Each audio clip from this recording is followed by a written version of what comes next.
Moldova office, can you hear me? Yes. I cannot hear you. Can you hear me? I can. But now? Burayı kapatsana şeyi.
Well, we need to be more enthusiastic than that. Good morning. Thank you. That is more like it. We have to be joyous and excited about this because it's really a very unique and very special time. Madam Dubravka-Suica, Ms. Florence Barr, esteemed dignitaries, colleagues, friends, welcome to this conference, very seminar conference, where we're going to talk about inclusive family policies for a better future, shaping family policies to boost gender equality and demographic resilience. My name is John Kennedy Mosotti, and I'm the UNFPA representative for Bosnia and Herzegovina, country director for Serbia and North Macedonia, and director for Kosovo under Security Council 1244. Sometimes I have to read that title, it's too long. And I'll be your master of ceremonies today. Thanks to the support from the Austrian Development Corporation, the United Nations Population Fund, Eastern Europe and Central Asia Regional Office, located right here, had the opportunity to implement the project Expanding Choices through family-friendly policies, of which you're going to hear an enormous amount of information during this conference. So with this conference, together, we hope to achieve the following issues. First, we're going to learn from experiences and good practices of governments, private sector, civil society, leaders, and other stakeholders in promoting, designing, implementing, and monitoring gender-responsive family policies. Secondly, we're going to advocate for the importance and the benefits of investing in gender-responsive family policies to support gender equality, demographic resilience, and economic growth. Thirdly, we're going to raise awareness. Together, we're going to raise awareness and provide practical insights on making these policies and initiatives more inclusive, tailored to the realities of families and societies in the Eastern Europe and Central Asia region, and a powerful tool to address harmful social and gender norms. Before getting started with the opening session, I would like to assure you that this conference is unlike any other you've probably attended recently or even before. It has some very exciting and unique features, and I want to just go through some of them, and you will get to know as we continue the conference. First, this is a paperless conference. I see you with some of the papers, but we'll excuse you this time. We need to save trees, and we need to protect our environment. So please, as much as you can, go digital if you can. And for that reason, you will find all the documents for the conference as well as the participants' info in the QR code, which is printed on the name tag. Now, I guess everyone has a name tag. The name tag is this, right? And if you look at the bottom of the name tag, there's something that looks like, the thing in your supermarket. Very much like, when you go buy Panelino's sweet box, you will find something like that. I think Panelino's, they are here, right? Yes. And you usually have that, right? Exactly. So you'll have that. And through the same QR code, you will also find a quick survey about what family-friendly policies mean to you and how they can affect your work-life balance. Please, we request you to fill it in and help us gather better understanding of the impact of family-friendly policies in our lives. Another very unique and interesting feature is that we have a graphic facilitator who will be accompanying us throughout the conference. If you look to your left, you will see some interesting drawings and graphics that are being made. She's Iris Martins. I hope I've said that correct. And should be put in the drawings, all of the key information on those on the wall. And please do pass by and see if you could be able to recognize some of the faces that are on that paper. Actually, if I can see Natalia Plugaru right there at the top, right from where I am right now, which is truly amazing. And there will be more, which I'm going to share with you later. But I would like to hand over the floor to UNFPA Regional Director for Eastern Europe and Central Asia, Ms. Florence Barr. Please provide the opening remarks.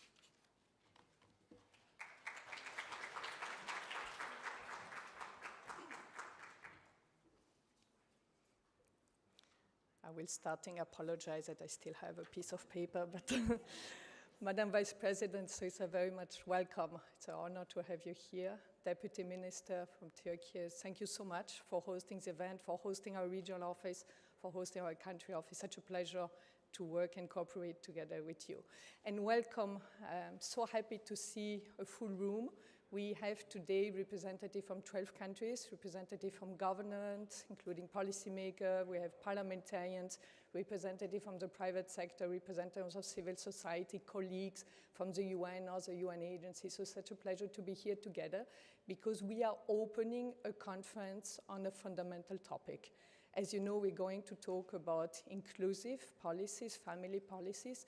And this is a topic that is so important and it is so crucial in all our societies because it really goes to the heart of the inequities, gender inequities that we still see and that affect all the dimensions of our societies.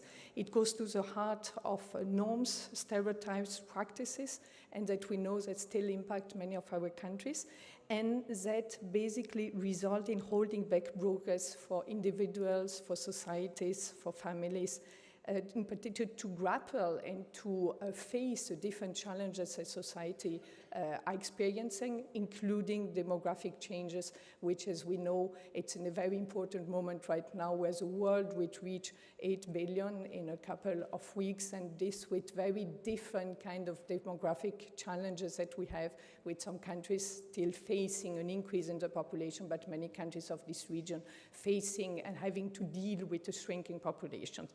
So at the most fundamental level, what we'll be discussing today during the day, it's about enabling women and men to have the careers and the numbers of children that they want. As we know, and as we all experience in the different countries, it is very difficult to reconcile family and work. And that in many cases, I mean, in particular for women, that they have to make an extremely difficult choice between family and work. And this is affecting not only their own well-being, but this is affecting families, this is affecting societies, and this is impacting on the capacities of the countries to deal with demographic changes. So we're really going to the to the heart of the problematic, where we want to really reach societies in which we'll have mechanisms and policies in place and norms, in particular social norms in place, that enable every person and in particularly every woman to be able to make the choice that they want to make in terms of accessing the labor market, on having the career that they want to have, and the choice of being able to have the children, the number of children that they want to have, and at the moment where they want to have them.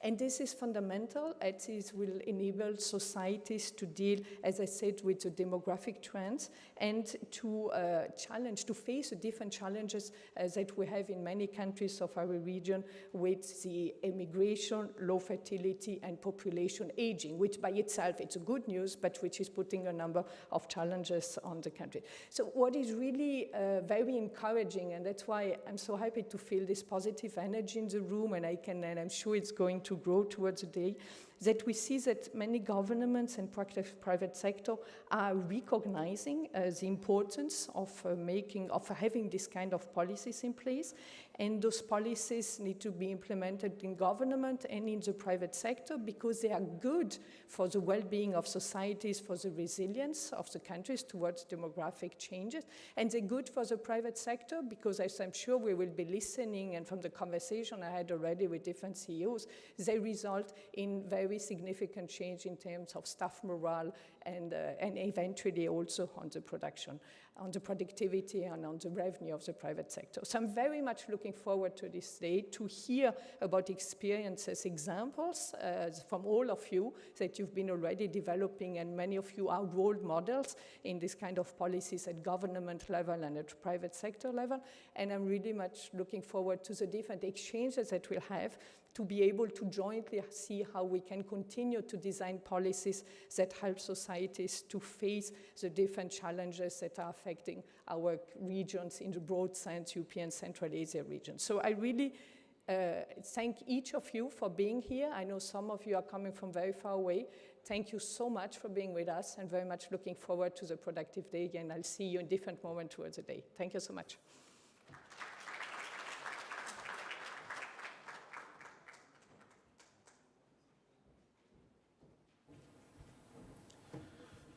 Thank you very much, Florence. You can see her 30-year experience exuding, and with the support of the policies that we are going to speak about today. Thank you very much, Florence, for that. It is now my honor to introduce His Excellency Ridvan Duran, the Deputy Minister of Family and Social Services of this country. So technically, he is our host. After graduating in economics, he completed his master's degree in the Department of Labor, Economics, and Industrial Relations. He held administrative positions as the General Manager of the Istanbul Metropolitan Municipality, Head of the Culture Department, and the General Manager of the Press Advertisement Institution. He also established a radio station, a local radio in Sakarya, worked as the General Broadcasting Director, and made various radio programs. Very extensive experience. It is my great honor to invite Honorable Deputy Minister to open the conference as well. Thank you.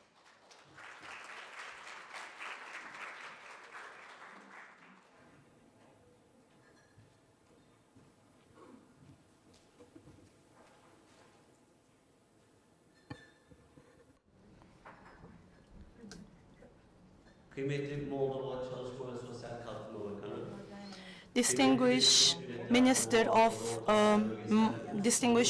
Labor and Social Protection of Moldova, distinguished UNFPA Regional Director for Eastern Europe and Central Asia, distinguished participants, ladies and gentlemen, I would like to thank you for your kind invitation to the regional conference under the leadership of United Nations Population Fund, and I wish that the decision in the conference would be useful and productive for everyone.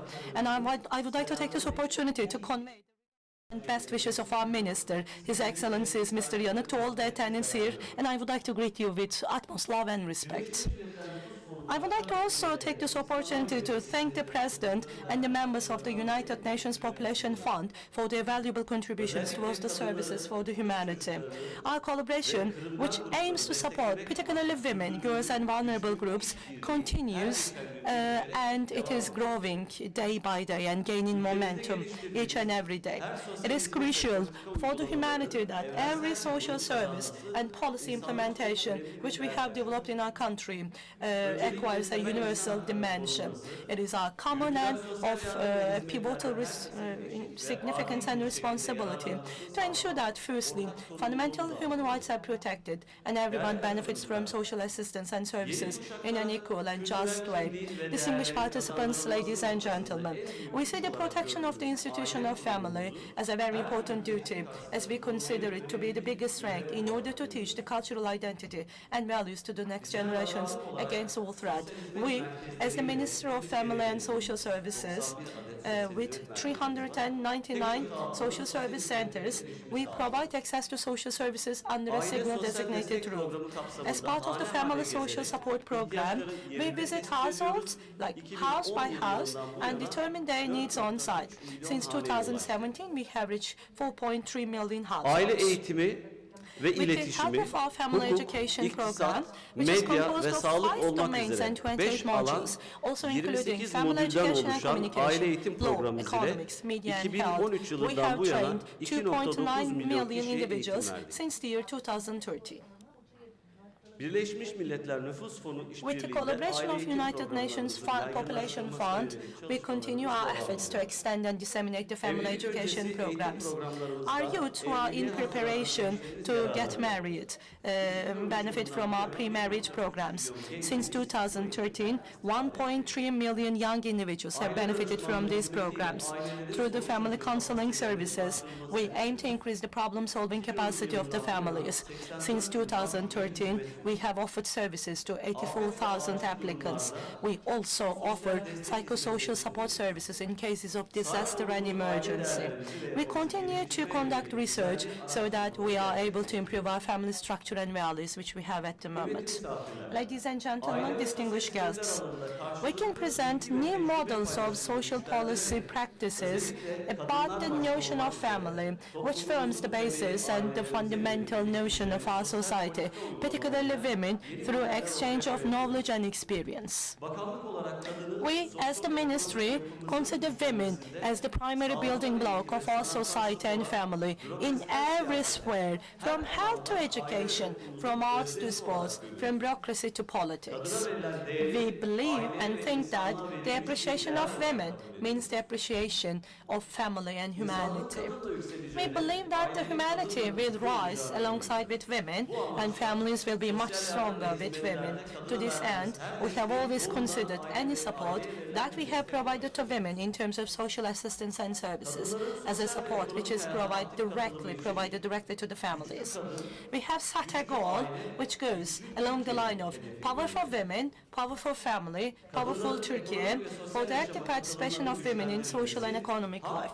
In order to reinforce the participation of women in economic and social life, to ensure that they benefit from rights, opportunities and resources, we put into effect the Women's Empowerment Strategy Document and Action Plan, which covers the years of 2021 and 2023.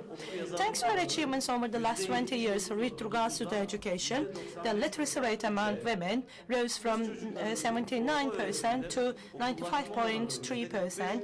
The schooling rate of girls in terms of secondary education rose from 45.2% to 87.79%, and the schooling rate in terms of higher education, we have observed a rise from 13.5% to 48.46%. This enormous change in the educational levels of women and girls became the principal factor for the participation of women in the labor market, politics and decision-making mechanisms. In addition to this, we also made it possible for women to take part and stay in work life through our certain implementations and incentives to ensure family and work-life harmony for women, such as home care support, maternal leave arrangements, kindergarten support, insurance premium support, and part-time work. We also observed that there is a linear correlation between the educational level of women and employment rate of women in the public and private sectors. Today, as a reflection of the importance we attach to women's employment, 51% of our research fellows, about half of our lawyers and architects, 45% of our public staff consist of women. The fact that 60% of our teachers are women is also a great pride and great happiness for us. The proportion of women deputies increased from 4% in 2002 to 17.45%. Now there are 104 women deputies at the Grand National Assembly of Turkey. Distinguished participants, we strengthened our legal infrastructure in order to combat violence against women, to develop human rights of women, to eliminate discrimination against women. With the zero tolerance principle and with the participation and support of all parts of the society, we will continue to combat violence against women, which is one of the biggest obstacles ahead of confronting the women's labor and women's rights and freedom. For this reason, by amending Article 10 of the Constitution, we brought positive measures for women. On the other hand, we have made amendments on the Turkish Civil Code, Labor Law and Turkish Penal Code in a way which eliminate discrimination against women and establish equal opportunities for women. With the law on protection of family and prevention of violence against women, we have created a shield in terms of protection of women and family against violence. With the law on protection on our fourth National Action Plan, which sets a course for combating violence against women during the period between 2021 and 2025, has been prepared with the contributions of all the stakeholders. The existence of institutional service units which support the victim is essential in order to protect the victims of violence and to prevent the repetition of violence. In this context, we operate our institutional services thanks to our contact points in violence prevention and monitoring centers, women's shelters, and social service centers. We have Allo 183, the social support hotline, as a psychological, legal, and financial support line, renders service 24/7 to women and children who are exposed to violence or those who are at risk. Also, our application entitled Women's Support System, KADES in short, that has been created in cooperation Ministry of Interior, is still available 24/7. And again, thanks to the applications received by 155, 156 call center, the hotline centers, when they receive the crime report, the nearest police forward unit responds to the incident. When needed, our violence prevention and monitoring centers gets involved. Moreover, we guarantee housing and rehabilitation of our women in women's shelters, which is complementary service institution. We will react as a whole and become one against psychological, physical, sexual, and/or financial violence, regardless of where and from whom it comes. Distinguished guests, as the Ministry, we are strengthening women cooperatives to support the entrepreneurship of our women and increase their productivity. In this context, we created women cooperatives working groups by organizing 810 workshops, trainings, and contact meetings in our 81 provinces, and we have reached 39,124 people. Besides, we have sponsored 510 women's cooperatives and visited 367 women cooperatives. Also, we provide seminars for financial literacy and economic empowerment of women via mass communication and online platforms. We have reached 617,591 individuals with 190 events, which we have organized since 2017. Another important project of ours, which we kicked off on 17 of August 2021, is the project of planning and budgeting sensitive to the equality of women and men in Turkey.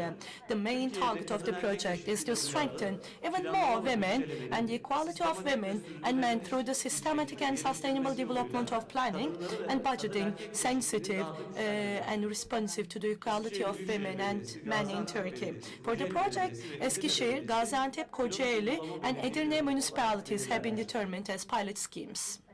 Within the scope of this project, informative visits and high-level advocacies were held with senior officials from 12 different ministries, public institutions, as there's the central budget which has been allocated. And we have seminars on different topics which are organized in this respect.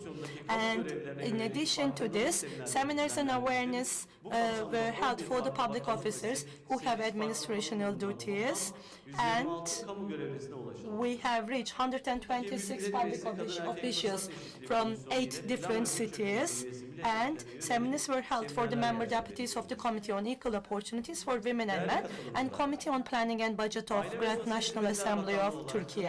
Distinguished participants, as the Minister of Family and Social Services, we will continue our efforts so that women could take part as active, productive and powerful individuals in every aspect of life. They could benefit equally from rights, opportunities and resources. Their status could be reinforced.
The BBC for over 20 years to be here with us today. Please, may I invite Kasia Madera to the podium, please.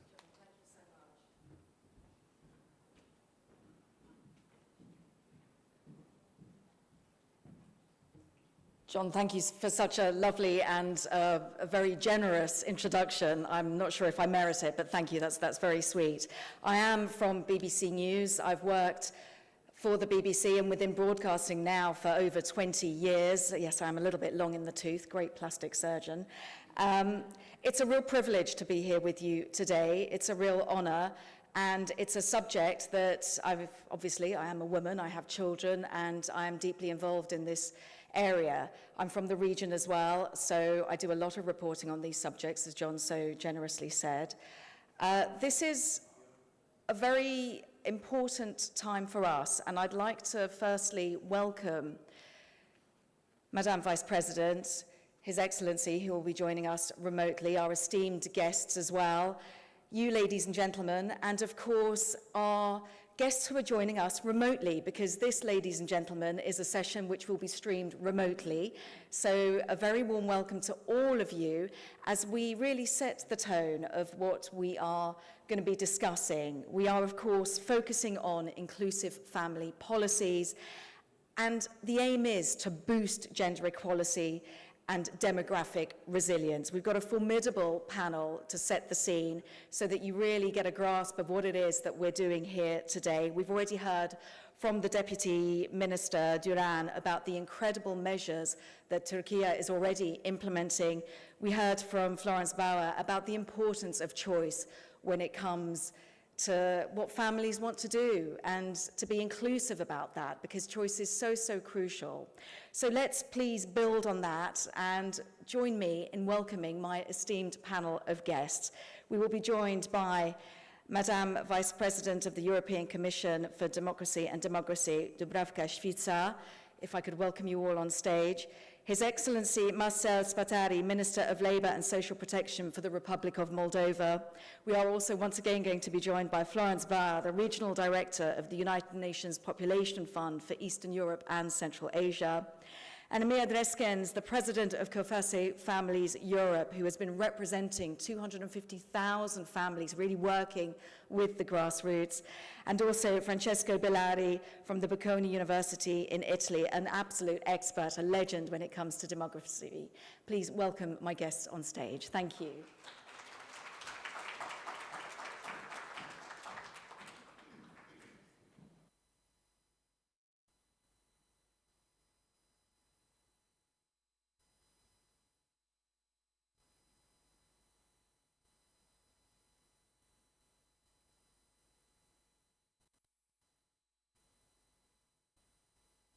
Oh, thank you so much. Well, that would help, wouldn't it? If I turned the thing on, you'd think after all my years of technical experience, I'd get something right, wouldn't I?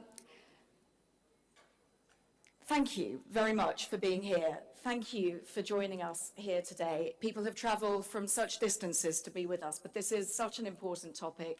And it's wonderful to have you all here. We've got our remote guests as well. So again, all of you, thank you very much. Any problems, just raise your hands if you can't hear us, but I'm sure that we'll all manage very well. We're going to start with, when it comes to inclusive family policies, it's such a big, big topic, and there are so many options, but it's wonderful to be with all of you when it comes to your expertise with all of this. And Madam Vice President, I would like to start with you, if I may, because you've been reflecting extensively on the current demographic and population challenges in Europe, and we have many challenges. You've been reflecting on their consequences. I'd like you to start by just expanding, if you would, on the EU's thinking around this, how we can capitalize on changes that we're seeing, on changes that you're hoping for, but also very much while keeping the focus on gender equality, and crucially also, not just gender equality, but also on human rights.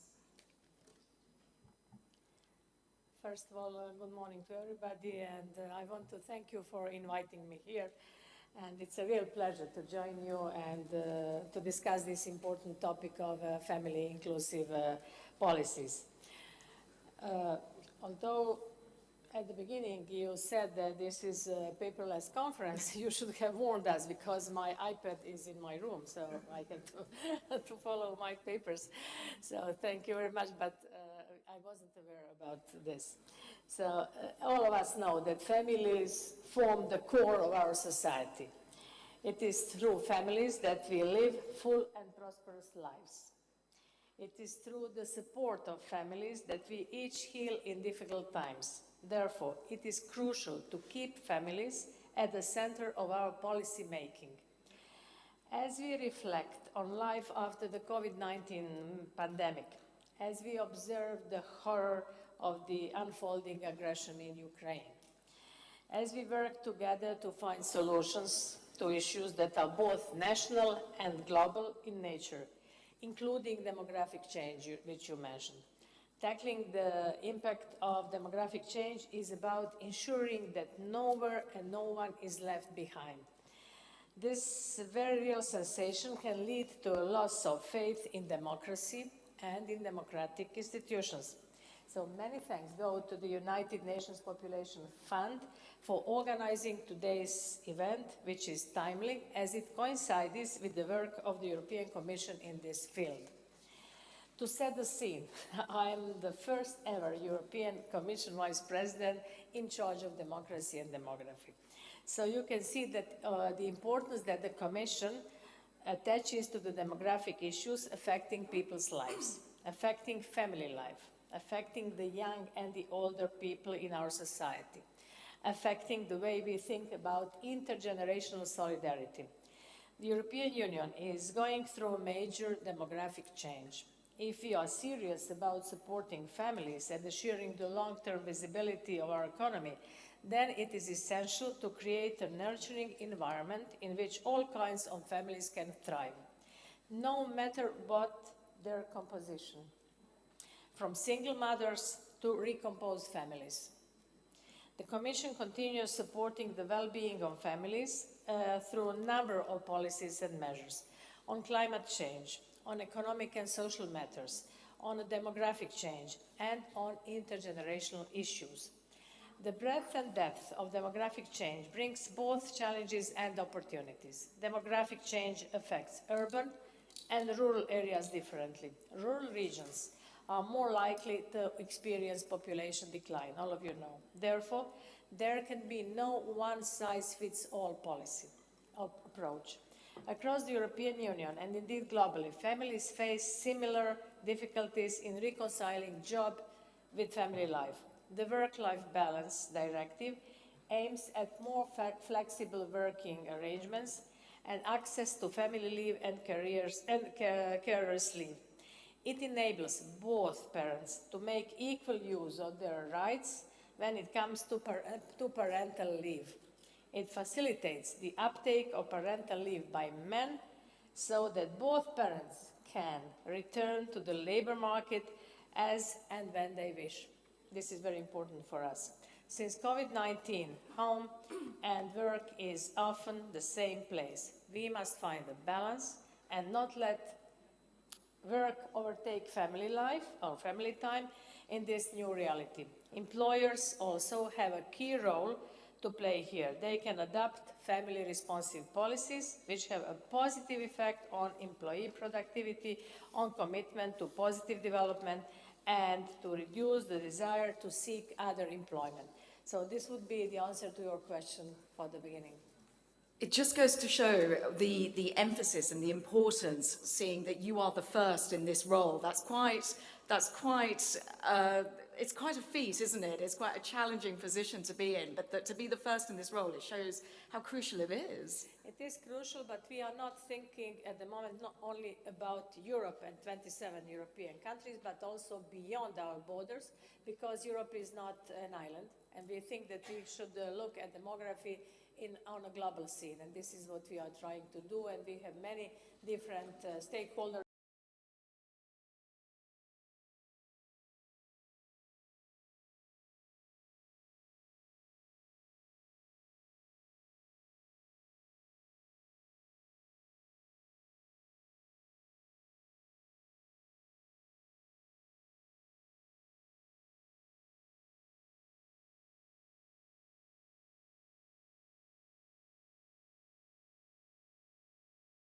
It is very important. The European Union has made considerable progress in this regard, as all of you know.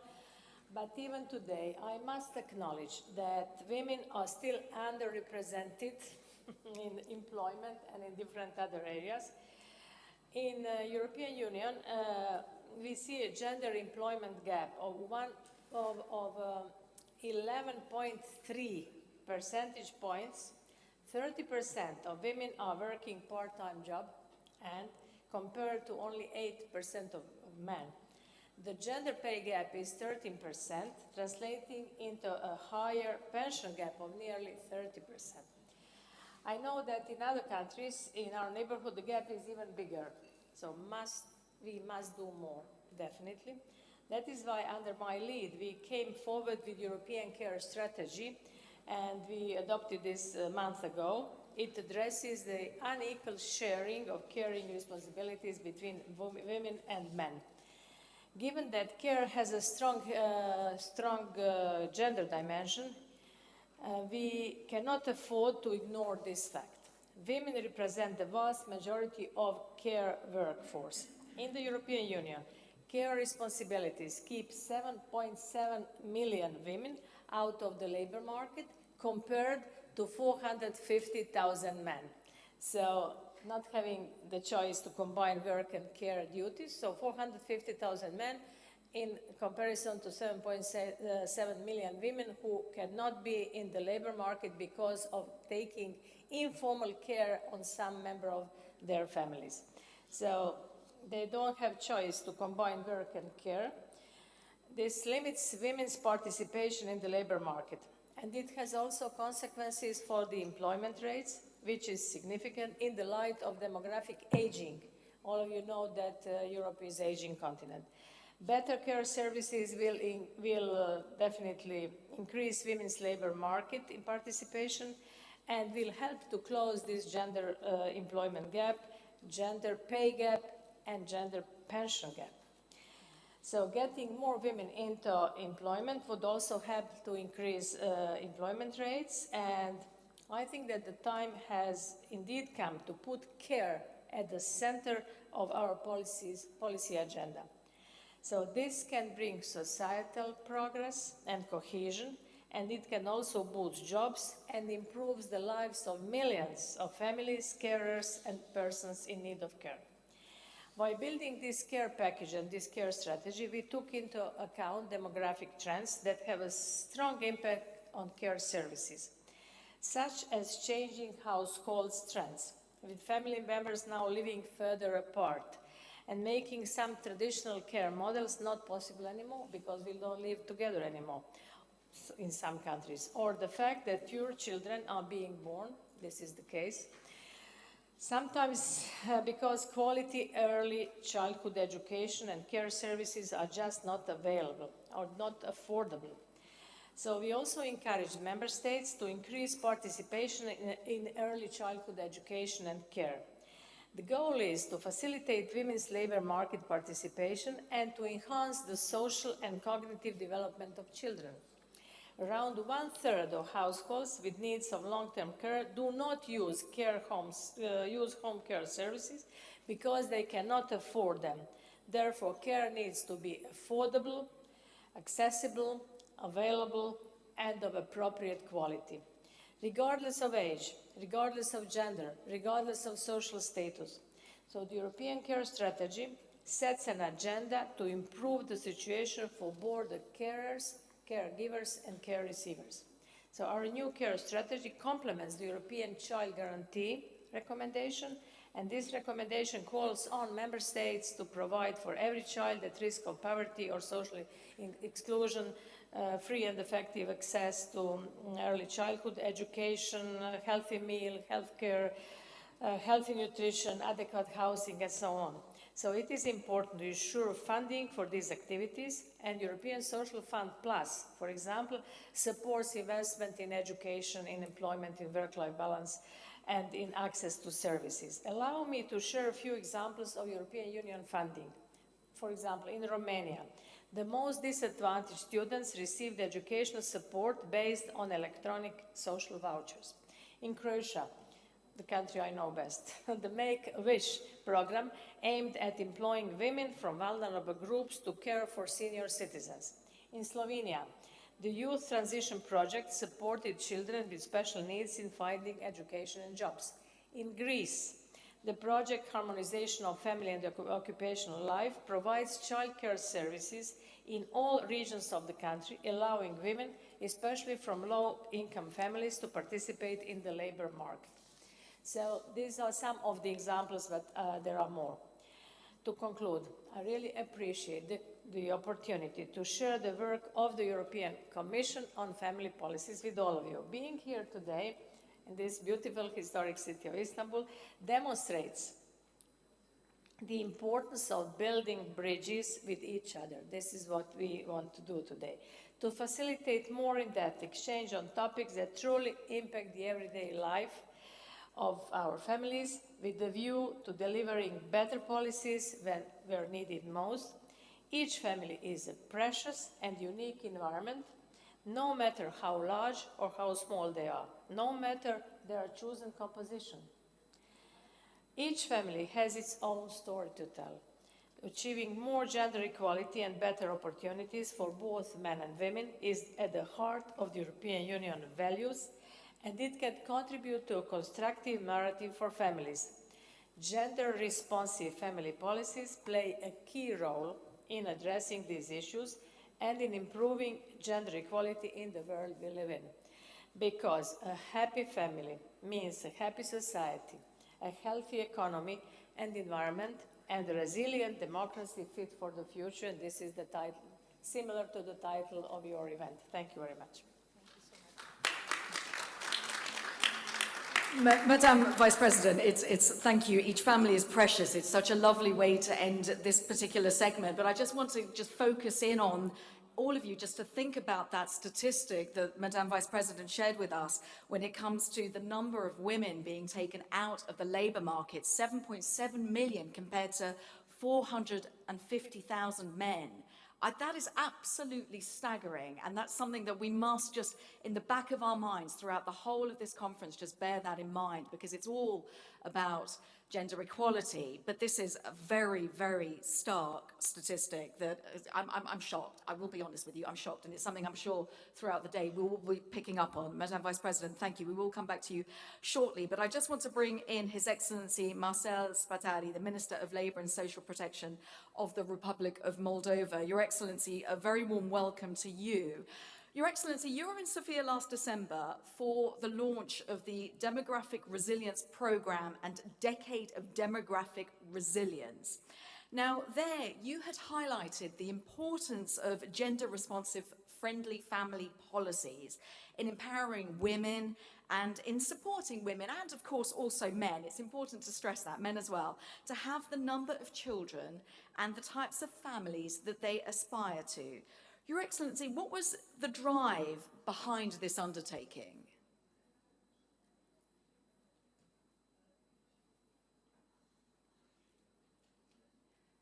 Now, just in the days of Zoom, and we have the pandemic to thank for that, we're just going to check if we can hear you. Your Excellency, just one more time, if you will.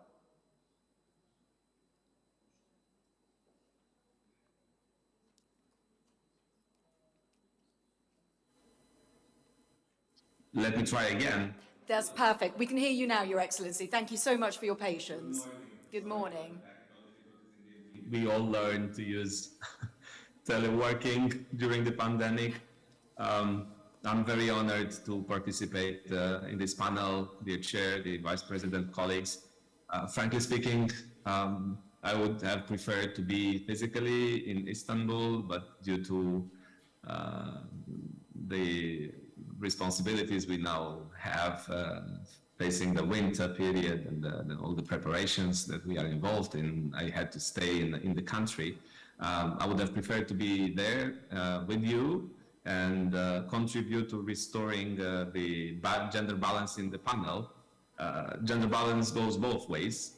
Men have to also contribute to the struggle, and we have been very active, my government, in the past year since we came to office, in promoting gender responsible, family-friendly policies. Moldova is undergoing demographic challenges that are defying our current economic and social systems. The fertility rate, as in other countries, has been declining in recent years, although this year we have seen for the first time an increase in childbirth. But this will not reverse the long-term trend. Another very important evolution is that people are emigrating, and it is estimated that more than 1 million Moldovan citizens are living abroad. This is a quarter of our population. By 2050, it is estimated that our population will that our population within the country will almost equal the population of the Moldovan diaspora that is abroad. So we have to work on restoring people's faith in our country, and we have to implement domestic policies that are friendly for the families. Moldova has one of the lowest employment levels among women, only 35%, compared to an European average rate of 68%, almost double. So it is clear that this situation is due to a structural lack of child care and a low level of men's participation in household and family care. So because of this unequal division of care responsibilities, women are more involved in household work, in care work, in unpaid work. We are struggling to promote more balanced distribution of family responsibilities. Men are progressively getting more involved in household activities, but we need government intervention when it comes to insurance mechanisms, to policies for families. And in this respect, yesterday, our ministry announced a new program called Family, which is a government package aimed at supporting children and families with children in Moldova, supporting women's return to work, and providing opportunity to working parents to successfully combine professional work with personal life. Some of the measures that are included in this package are flexible work schedules that allow parents to negotiate working hours. We introduced the option to share childcare leave with spouses. We've extended the period during which fathers can request the paternity leave. It was just 1.5 months, now it is 1 year. Starting this September, we've provided additional options for parents to receive childcare allowance, allowing them to receive a higher childcare allowance for a shorter time. Before our intervention, there were only 2 options, 2 years and 3 years of childcare leave with very low allowances. Now we provided an option for 1 year with a much higher allowance, which is 90% of the salary. We are also working together with other ministries to enact regulations on family type mini nurseries for children under age of 3. And we will also subsidize the creation of these family type mini nurseries starting with next year. We will also introduce in the parliament a draft law that will allow fiscal deductions for employers that pay childcare expenses for their employees. And we will create a national nursery fund that will help to create more public nurseries. All these measures intend to restore the balance between men and women's participation in the uprising of the children. Also, we have increased the amount of benefits for young families. Starting with this month, with the next month actually, all children up to the age of 2 will benefit from an universal monthly allowance of around 50 euros, irrespective of whether their parents are insured or not. We didn't have such an allowance before, so this is a novelty and it is very well perceived by the young families. Also, we have made policy changes that benefit families with disabilities. Starting with this year, the period of care of a child with severe disability by one of the parents is considered work, and the national monthly average salary is used to determine the retirement pension of that person. So we are actively promoting family-friendly policies. We want to shift public attention towards young families with children, and we underspend resources from the national budget to support families, and we like to reach a much higher percentage of the GDP that is transferred to young families. Today, the whole package of services and allowances that are targeted to children and young families with children account for only 1.2% of our GDP compared to an European average of 2.5%. So we have to promote these packages and ensure that families, especially women with children, if they want to do so, can return to work and not lose their professional capacities while taking care of the children. Thank you, and looking forward if you have other questions. Your Excellency, yes, we've got lots of questions, believe me. You're talking about this idea of focusing on care, very much echoing what we've heard already from the Vice President as well, and this focus on choice, again, we've heard that already from Ms. Bauer as well. But when it comes to these policies, you talk about this new program, Family, and the other policies, these other policies that you've implemented. What are your expectations for them? What are the changes that you actually want to see, the tangible changes you want to see, the demographic changes, and also in terms of gender equality in order to strengthen your country's demographic resilience? Well, thank you.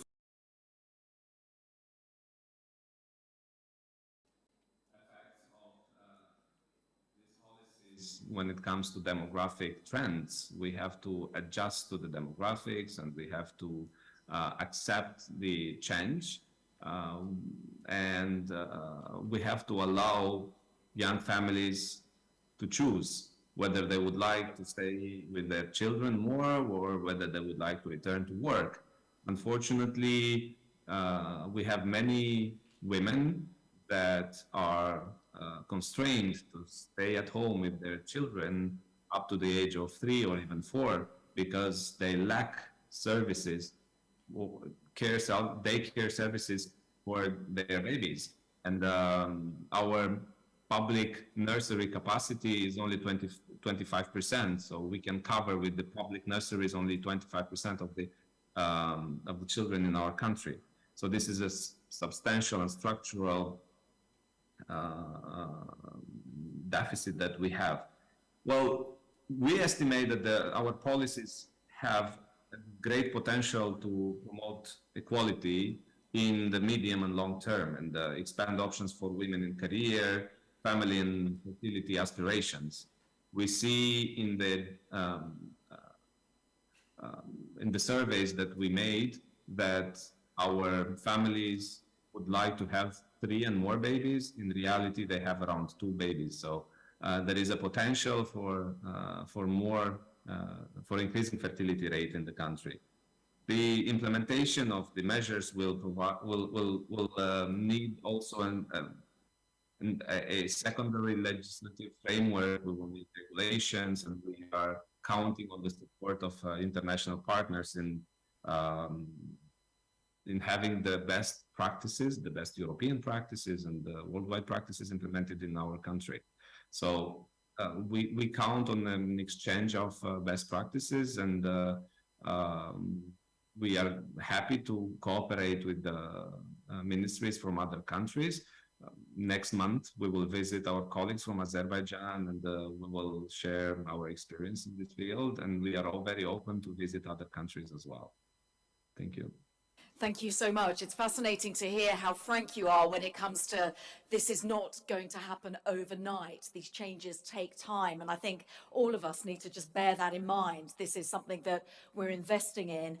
And yes, it will take time, but it's your honesty is really, really important, and we are very grateful for you, to you for just being very, very genuine about it. Your Excellency Marcel Spatari from Moldova, thank you very much. Don't go away. We will come back to you because we've got so many different questions to focus on. But let's pick up on so much of what we've heard already. And Florence Bauer, you've made this. You opened up by talking about the importance of choice, and I want to just pick up on gender equality is, of course, very much at the heart of what the United Nations Population Fund does. It's the soul of what you do.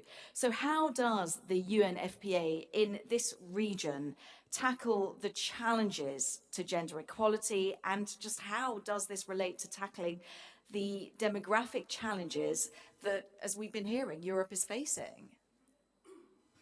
Thank you. Working. Yeah. Thank you so much. Thank you so much for the question. Yes, indeed. I mean, gender equity, it's really at the heart of the UNFPA mandate and mission. And the reason for that is, of course, from a human rights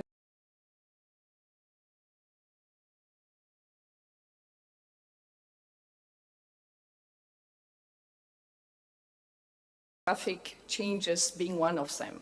And at the same time, what we see is that we still have huge gender inequality and discrimination across the region, and that is very much present in the policies when they're not designed with gender lenses. They very often end up having consequences, sometimes unwanted consequences, but even increasing the gender inequalities. They're very much reflected in social norms, in roles, and in the whole place that the family, that the woman is having in the family and in the workforce. It's really affecting those different environments. So that's why, as I was saying, gender inequality, it's all about giving the choice to people. People, families, men, women should be able to make the choice of the career that they want to have, of the children that they want to have, and when they want to have them. And gender inequality is limiting this kind of choices. And this is why we can see, actually, across the region, that women are the ones who bear the lion's share of what we call unpaid work. And unpaid work is being at home, taking care of children, taking care of people with disability, of older persons. And that's, in most of the cases, in a vast majority, in all the countries, in the vast majority of the places, it's women who are bearing that additional burden. And this systematic gender inequality, they lead to many women not working, and that's something that was already mentioned in this panel as well. And when they work, it's very often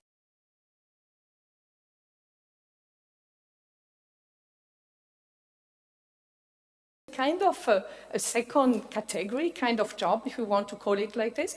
And I want to mention some data. I'm not going to mention the specific countries because it's not a point at pointing fingers. But we have countries in this room where, for example, only 14% of women are being employed.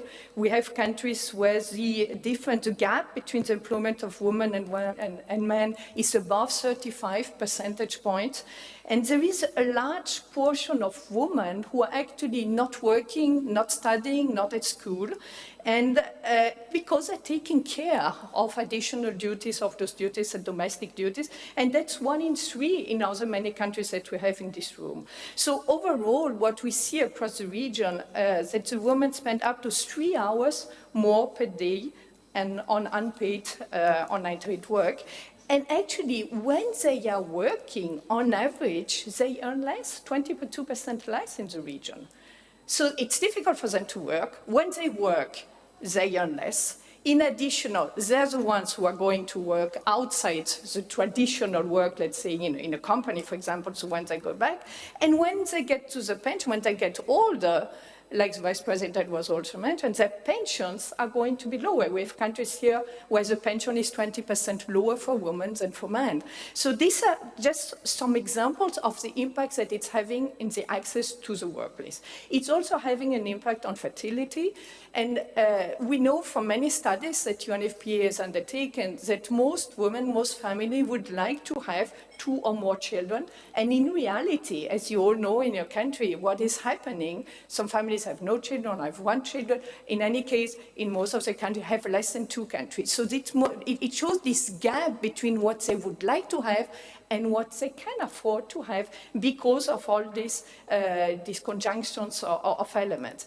And it overall aggravates the demographic pressure because, of course, low fertility in a country where there's already immigration and aging population is putting this additional burden. So what do we need to do? What do we want to do? And what are we doing as well as UNFPA and what we are advocating and working together with the government?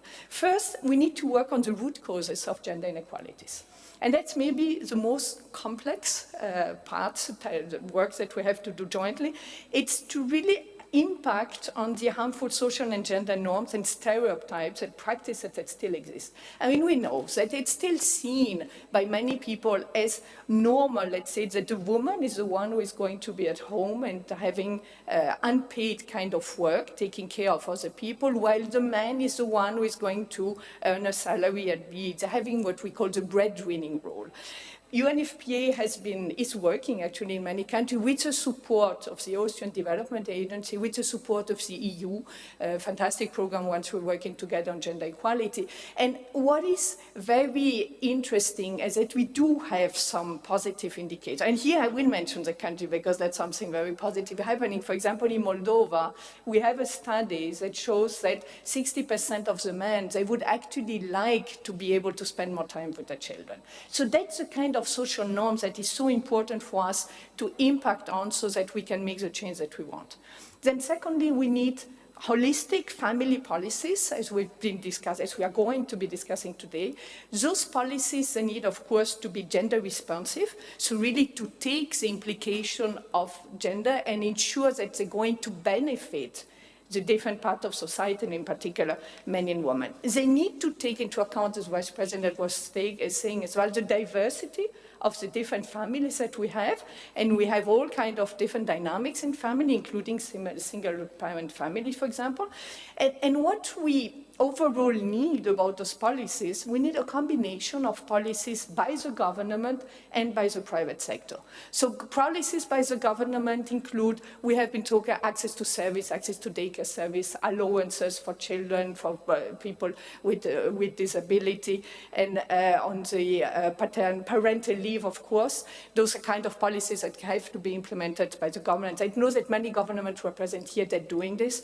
We need policies as well at the private sector level, and this can be having flexible work arrangement, having lactating room, allowing the people, the father or the mother or whoever takes care of a child to be able to go to work and to be able to go and pick up the children, for example. And this has positive impact. I was briefly saying it has positive impact at the society level because this is going to result in a society that the well-being and a society that is able to produce, where every individual is able to give the best of themselves and contribute to having an economy, a growing economy, and to be resilient towards the demographic change. And it's good for private companies because it has such a positive impact, as I briefly mentioned before. So basically, and here there comes a link with the demographic resilience that we were asking as well, how those conjunction of working on social norms, working on policies, contributes to make those societies that are able to better prepared to deal with these demographic changes and to turn them not into challenges but into opportunities. And that's a challenge, that's our objective to work on this together. So basically we want an environment, just to summarize, where we want people to be able to have the number of children they want to have, when they want to have them, when they can have the careers that they want to have, the arrangement that they want to have in the family with whoever has a career, have children. So to be able to play on these dynamics, and what we want to be able to contribute to a country able to deal with the different challenges, demographic resilience being one of them, many other global challenges that we have, where the society will also be better prepared to face them, and expand people's rights and choices and create stronger and more inclusive societies. Thank you so much. Florence, thank you so much. And again, you touch upon that 3 hours. It's these simple figures. Yes, thank you. 3 hours more work a day for women. It's extraordinary, isn't it, when you think about it? Yes, absolutely. I see myself doing that at home. I come home from work and I'm still doing the dishes, loading the washing machine, just some basic things that we continue doing it and we perpetuate it. And so it's great to just be very honest about it and talk about it. We heard about the honesty from His Excellency of Moldova talking about just the need that it's not going to happen overnight, all these changes. And again, that honesty that you were reflecting on from the poll from Moldova, that 60% of men do actually want to spend more time with their children. The more we talk about it, the more we'll just be open about it and realize, yeah, actually, that's what we'd like. So let's facilitate it. Let's make it happen. And that's what today is all about going forward. We'll throughout the whole day, we'll focus in on how we do that.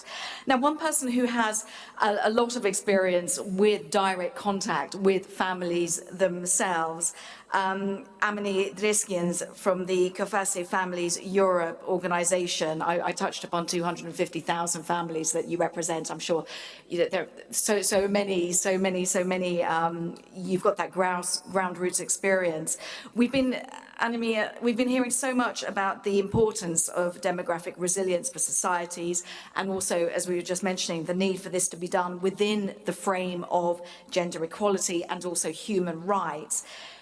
As the president of COFASE Families Europe, and like I mentioned, this is a network that promotes the well-being of families in our very much changing societies. Just tell us a little bit about what this actually means for families and what needs to be taken into account that families can genuinely benefit from these types of initiatives. Yeah, first of all, I want to thank you for having us here, and I'm happy to link up with going beyond Europe, because COFASE, we are a pluralistic network of more than 50 civil society organizations, and we have members in 23 countries. So, and it is for over 60 years already that we raise the voice about the needs and the challenges that families are facing. And we focus mostly on families in vulnerable situations also. And indeed, it was already mentioned, the demographic change and evolving family patterns have, coupled with the crisis, multiple crises I would say, are putting a huge pressure on families of today. So there is an urgent need, in our view, to build strong social policies and to offer a smart social safety net to all families, and to guarantee them sufficient financial resources, adequate quality services, and time arrangements. This is our RSD mantra. I mean, if you can organize resources, services, and time for families, then they can enjoy their life, and they can indeed choose the family and live their life in dignity. And as COFASE, we want also to ensure that the family dimension is taken in account in every measure. And we foster also gender equality in all policy areas. And we especially want to help families, women and men, to reconcile their work and their family, the two main life spheres, I would say. And we do this in a strong partnership with policymakers, with companies, and naturally with families. And we're happy to say that policymakers at European level were very responsive to this need of combining work and family. And there is now this European Work-Life Balance Directive that instaurs minimum standards and offers paid leaves for men and women. So it is an important step in the good direction. But we were, as COFASE, from the family perspective, hoping for more, for better regulations, for better paid family leaves. Because if the family leave is not paid, then it's also only accessible for happy few. So we really need to insist on this payment of the leaves.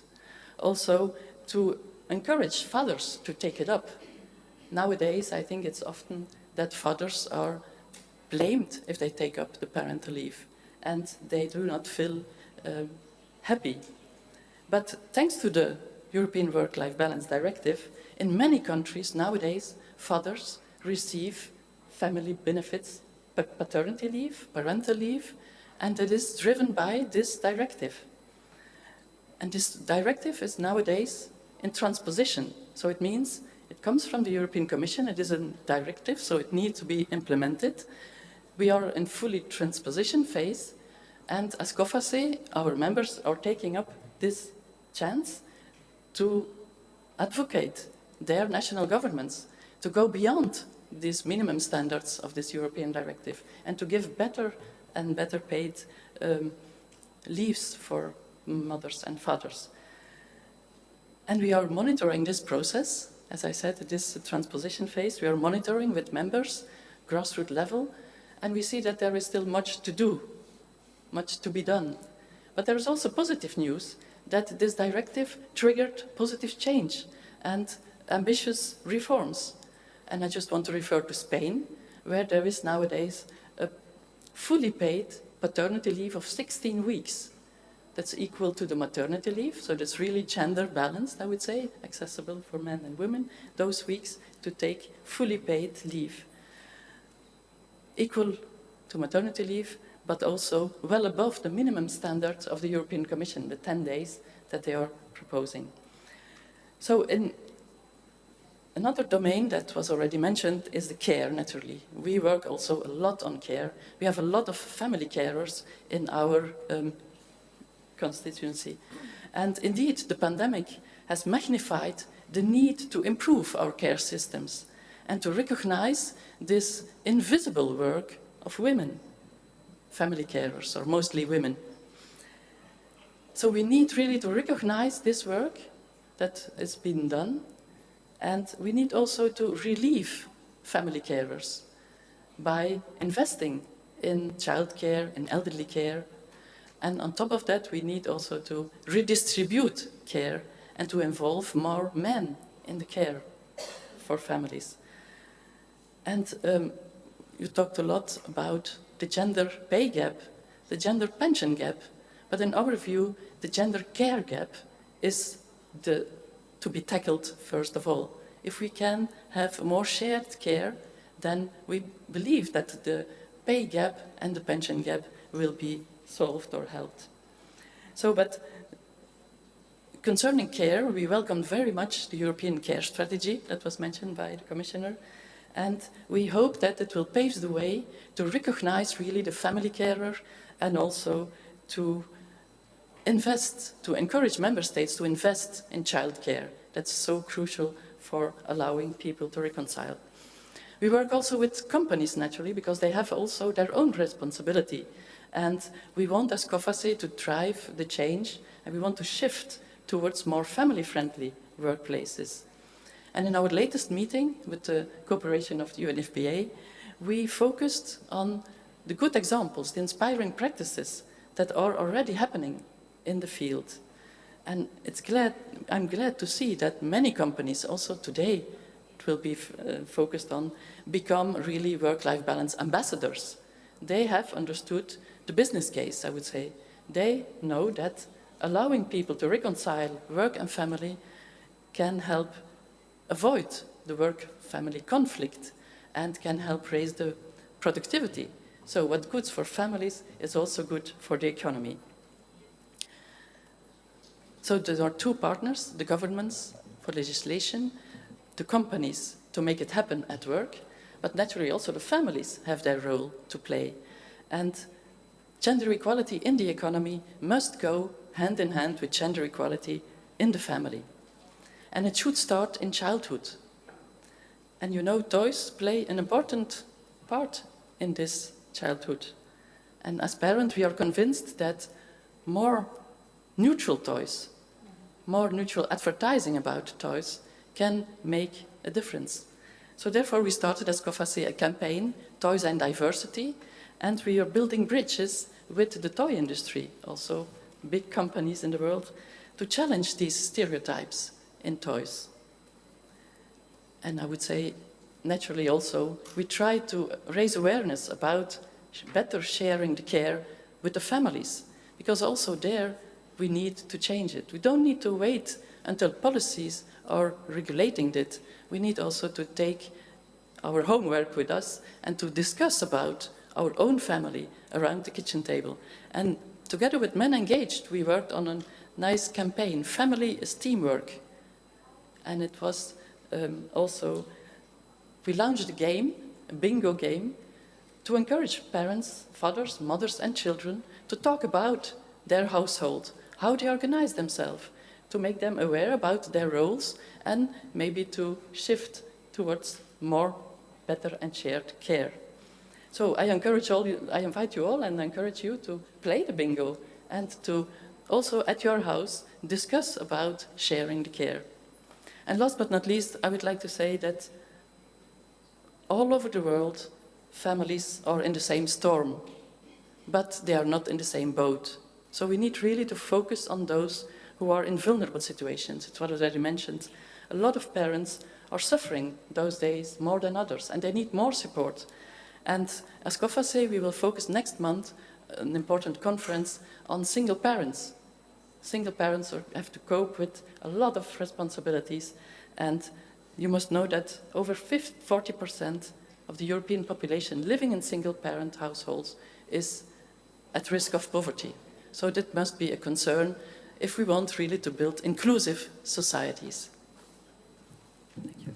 Annemie, thank you very much. I'm going to take that away. All families are in the same storm, but not in the same boat. Isn't that just such a powerful analogy and just really, really tangibly explains what we're all going through? And again, we've got this idea of being open about it, talk about it, get round the kitchen table, whatever the table, and be open about it and talk about it. Thank you very, very much. And the business need as well. Good policies for families do then, they're good for business. And it's something that we're going to be touching upon in my later panel later on. Thank you so much, Annemie Driskins from COFASI. Now, we're going to bring in now Professor Francesco Bellari from the Bocconi University. Professor, your absolute lead when it comes to demography. We're very, very lucky to have you today with us, and thank you for joining us remotely. Professor, you've been looking at the evidence on the changing social landscape globally and also within Europe itself. With this conversation and the analysis you've heard so far in mind, would you just tell us what the evidence tells us in terms of what works to address the huge challenges that we're hearing about? Thank you very much. I hope you hear me well. Perfectly. I would like to thank United Nations Population Fund for this invitation. I'm sorry I cannot be there. So far, the discussion has been, I will say, very informed. So all the participants are on top of the evidence. I really appreciate that. I could say, in principle, there is not too much to add, but let me add a couple of points, and maybe I'll try to kind of address directly your question. One of the first challenges we face in discussing policies that enable families to have family and that also are gender friendly is that, and this idea has already been mentioned, is that we need stability. Why do we need stability? Because families have to have long run plans. It's not only having children or working in a specific moment, but it's about a trajectory. We are not having children, we are becoming parents, and becoming parents is forever. There used to be an old ad saying, "A diamond is forever." I always remind that a child is forever. That's a fantastic blessing that we have. So policies have to take that into account. Short term doesn't work. That we know from the evidence. There has already been mention of the idea that we cannot see very quickly the consequences of policies. So in what works, we have this problem that we have to wait usually a long time. So first reason, long-term plans of families. Second reasons, families and policies that work are stable over time. Some of the examples in the EU that work are stable over time independently on the government. So France, which is the longest example of family-friendly policies, has policies that are not overturned depending on which coalition wins. So that's an important point. We need to have a broad consensus to have policies that work, because families have to perceive these policies as stable. They have to fit with the long-term plans. If families think that the next government may change policies because of different ideology, they will not respond to policies. So it is important to have policymakers around here, because family policies and gender-friendly, let's say, women-friendly and child-friendly policies need to have what we could define as bipartisan agreement. So what works? I'll try to address directly the question. Usually a mix of policies. Again, nothing new, it's already been said. Early childhood care works. Germany has introduced universal childcare from age 1. It is part of the reason why fertility has gone up and women labor force participation has gone up. Tax incentives or schemes work. We have evidence of different tax schemes. Some have already been mentioned. Of course, income transfers work. We have several evidence of that. There is a bit of discussion on whether transfers will work against women working for the market, but that can be corrected. And leave work. There is abundant research on Scandinavian countries mostly showing that especially if we're talking of men leave, they tend to become family friendly, both in terms of fertility and in terms of female labor force participation. So it is important, however, that we keep the idea that has already been mentioned, that there has to be a mix of policies, so a mix of holistic policies that are stable over time. This is what works.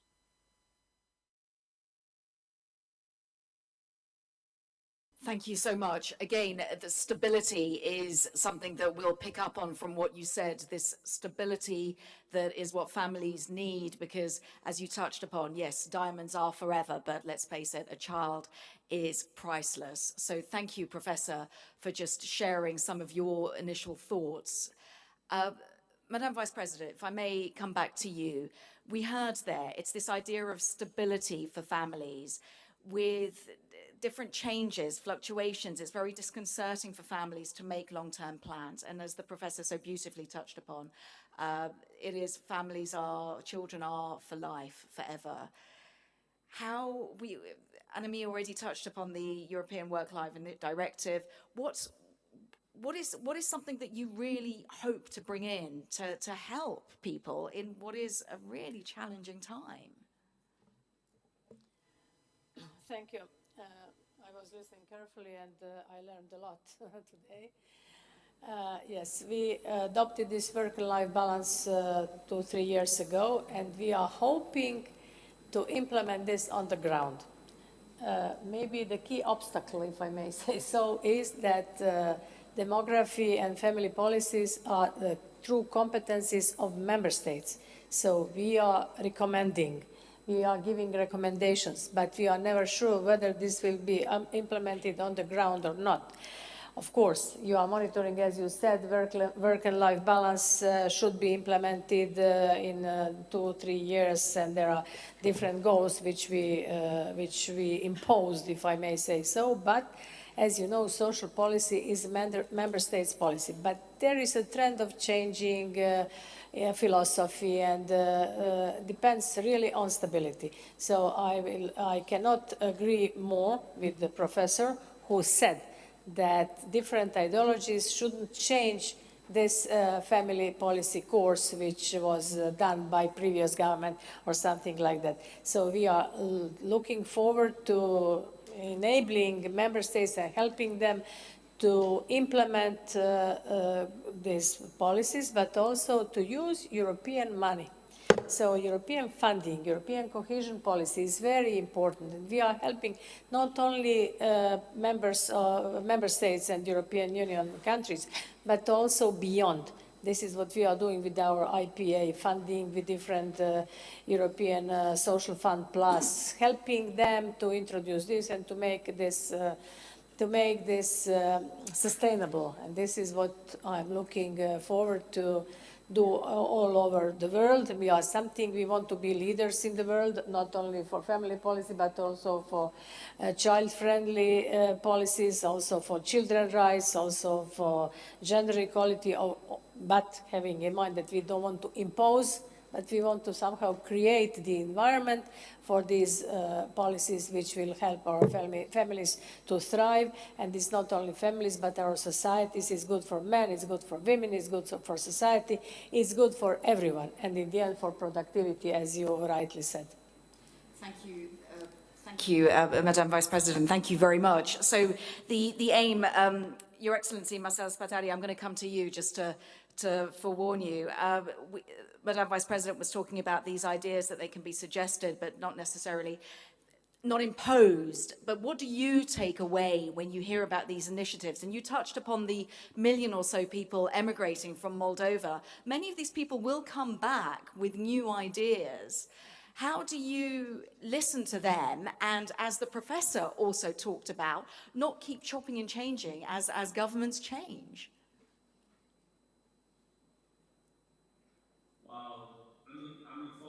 Myself, I came back to Moldova, joined the government. My family still lives abroad, and I perfectly understand the challenges of the immigrants. Well, the focus of our demographic policies is not to limit choices of the people or to constrain them from leaving the country and so on. The families have to enjoy a full range of services within the country, feel comfortable, and then they have the choice to mobility as one of the key principles of the European Union. We struggle to join the European Union, so we'll not put limits to people's mobility, be it directly or indirectly. This is not our aim.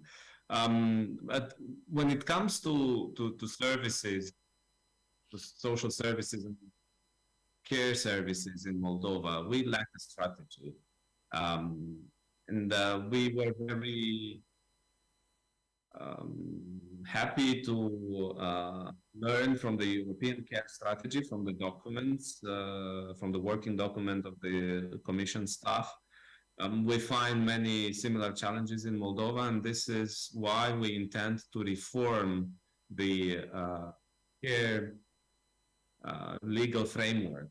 We have challenges when it comes to hiring personal assistant or professional parental assistant in Moldova. So we prepare now a package, a new law on the status of home caregivers, and we hope to implement a better financing mechanism for these services, because today the financing gets disrupted because we finance these services from some specific taxes that are linked, for example, to the airport functioning. And when the airport closes due to the war in Ukraine or due to the pandemic, the funding for the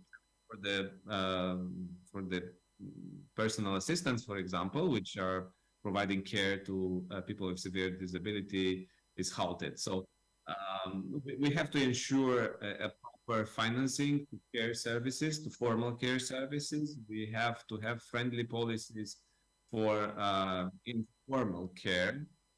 And we will also continue, communicating and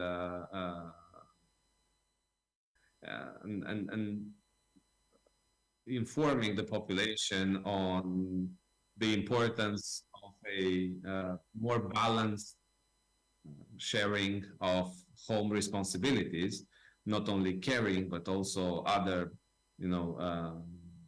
household obligations that men and women have. So all in all, we learned from European experience. We struggle to increase the funding. We have a continuous negotiation and bargaining with our Ministry of Finance, but I think we are progressing quite fast on these issues. Your Excellency, thank you. Yes, so the funding is a crucial factor, and it's something that we will build on. Thank you so much, Your Excellency, again, on your honesty about that. Florence, the UNFPA, very much all of this at the center of what you are doing, and we touched, His Excellency was talking about the complexities of the funding. It is expensive. It is something that costs a lot of money, given what we're going through in terms of the cost of crisis, the cost of living crisis that we have at the moment. I just wonder, is there and I'm going to be a little bit contentious, I know I'm not going to get, I'll get blamed for this, but is there a frustration within your organization for you that things aren't happening quickly enough, potentially, given the amount of work that you as the UNFPA are doing? Thank you so much. Thank you so much for the provocation. Now, I think what is key here is to understand we're not talking about spending money. We're talking about investing money. And the business case, they exist on this. If the money that we invest as a government, as a private sector, as a society, the funds that are invested in having policies in place that are gender responsive, family policies, everything that we've been hearing, the different examples, they really generate a return. And I'm thinking about a return that is also financial, because a society that is able to take the best advantage of every individual, giving the opportunity to any person to give the best, to use their talents, to contribute to the workforce, is going to be a country that is going to be stronger, and it's going to be stronger economically. So it does result in a return on investment, also economic investment in terms in the countries. And at the individual, at the family way as well, it is an investment, it generates a return in the well-being of that specific family. And eventually, like we were talking about demographic resilience, it has an impact also on the fertility going up. That is one of the challenges that many countries are facing. So it has to be seen as investment also in the private sector. And so many CEOs talk about that. I've been working very closely with private sector, different parts of the world actually. And they say when you invest in those kind of policies, the return that you get in terms of staff morale, in terms of satisfaction, but also in terms of the external image and in terms of the revenues that you get marketing-wise, you know, that people are going to be more keen to buy for that companies. It's very important as well. So the frustration actually is maybe to make sure that everybody realize that it's not about spending, it's about investing, and that's the best things that we can do as a society and the different government to be able to have the different changes that result in well-being, in stronger societies and happier societies and more prepared to deal with the different challenges, demographic resilience being one of them, but also other challenges like climate change and other different challenges that we have to face. Thank you. Thank you. There are so many challenges, aren't there? There are just outlining just some of them. There are so many challenges. But when you talk about this idea of not spending but investing, and Amia, I want to pick up with you because you touched with COFACE. One of your principles is resources, services, and time, and you touched upon the idea that businesses need to understand what's good for a family ends up being good for business. A little bit of what Florence was already touching upon. How do you do that? Because when you talk about it, it's just dollar signs, pound signs, euro signs, whatever it is expensive. How do you get the resources especially when you're talking to the families that are at the very heart of this, the ones that we're all trying to help here? Indeed, it is a crucial thing to have enough resources. And also it starts with a house. If you don't have a house, how can you build a family? So it's really the air and the sufficient financial resources. It should come from a decent income. It was already said we should give the floor and open up the floor for more women to have a decent job that they can combine with their work. But also it comes from family allowances.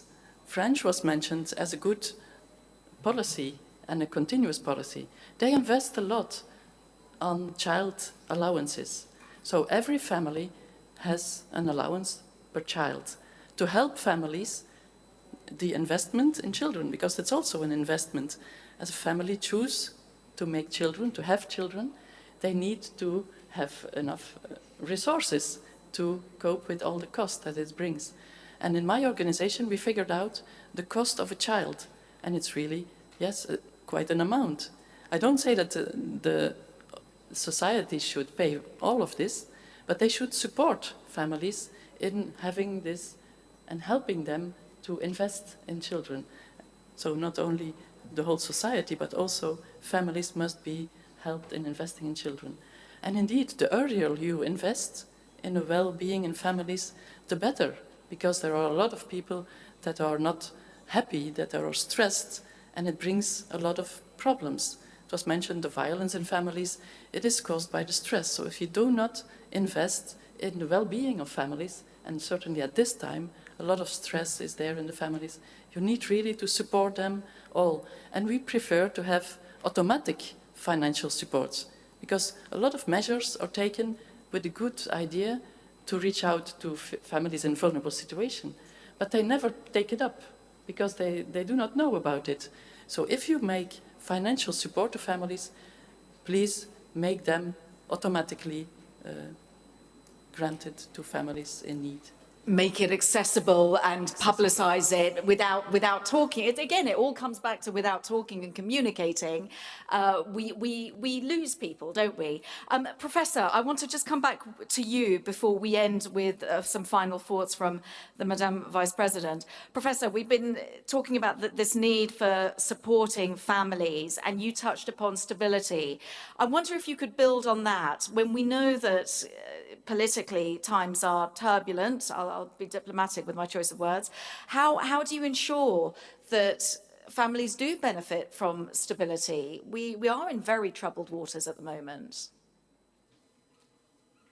This is a very difficult question.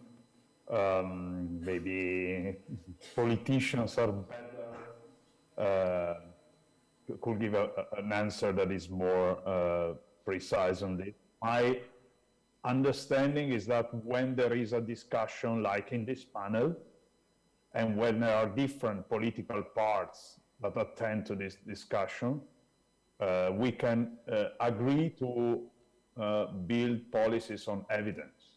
I mean, it's not rocket science, but since we have evidence on policies, if different political parties or coalitions agree that family policies are something to target, then we can build this.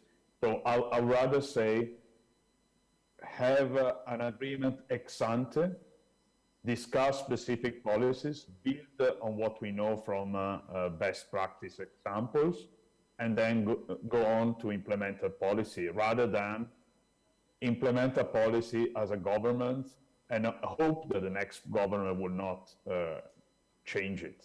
So I think this agreement has to be ex ante and based on evidence.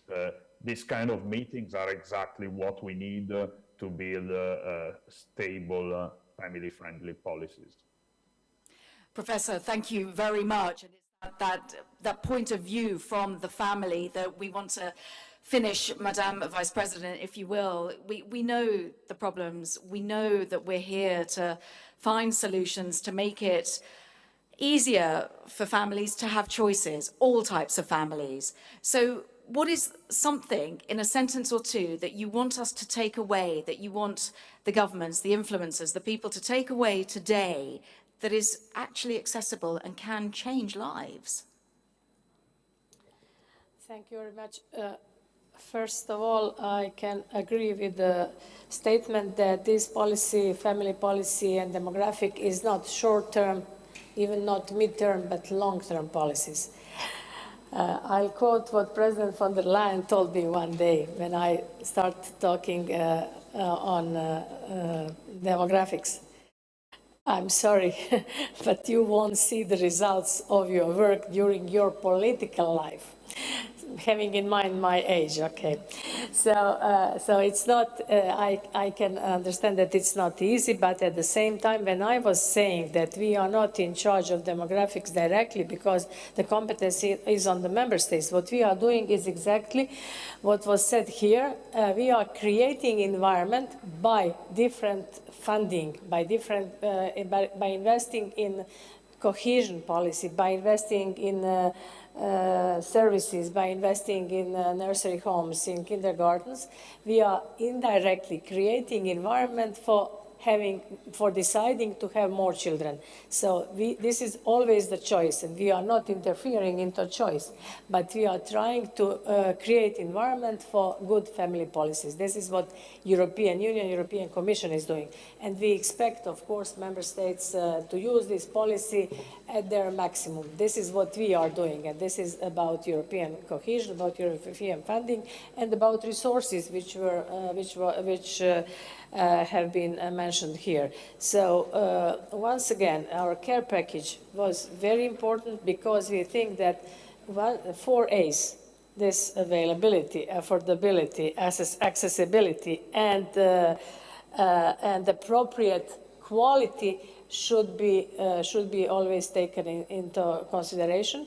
And once again, I have to mention this, 90% of women are in care sector and only 10% men.